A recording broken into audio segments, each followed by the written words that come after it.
Yan guys, samahan nyo ako. May lilinisin tayo ngayon na higher window type aircon.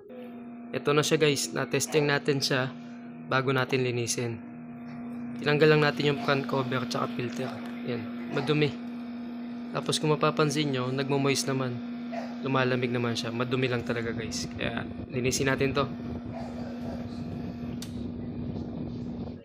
Itong unit na to guys, same sa Panasonic to. Pagka mga ganitong window type, hindi talaga matatanggal yung pan motor pag hindi nyo ibuka or tanggalin yung coil. Kaya ako ganito ginagawa ko. Natanggal ko yung screw nyan. Tatlo lang naman yan, 3.13 lang yan. Yung sa may paan ng compressor, tanggalin nyo lang yan. Tapos ito na, nahiwalay na natin. Linisin na lang natin yan. Then ito, makikita nyo, matatanggal na yung blower. Ito na yun guys. Kalasan natin lahat. Linis na lang. Ito guys, itong dalawa lang, control lang, tsaka yung pan motor lang hindi babasahin dito. Lahat yan basa. Gagawin natin brand new ulit to. Ayan. Ayan. Gamit ko dito dishwashing soap lang. Hindi tayo gumagamit ng ibang chemical. Sabon lang, tsaka tubig.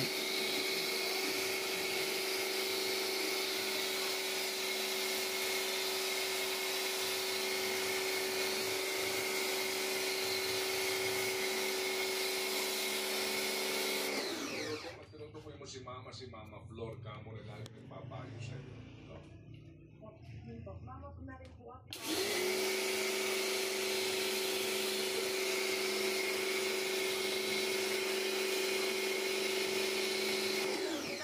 Ako po, pinalaki po ako sa inyo na tuwing umaga kahit yung dati.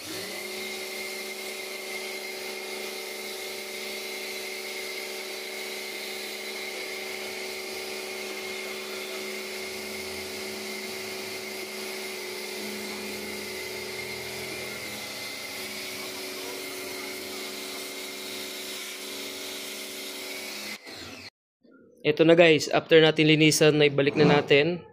Yan, napakalinis ulit yan. Parang bago ulit. Ibalik na natin dito sa lagayan niya, testing na lang. Nagmo-moist na ulit. Malinis na. Okay. Kung nakatulong man tong video natin na to, please like, share, and subscribe guys. Salamat!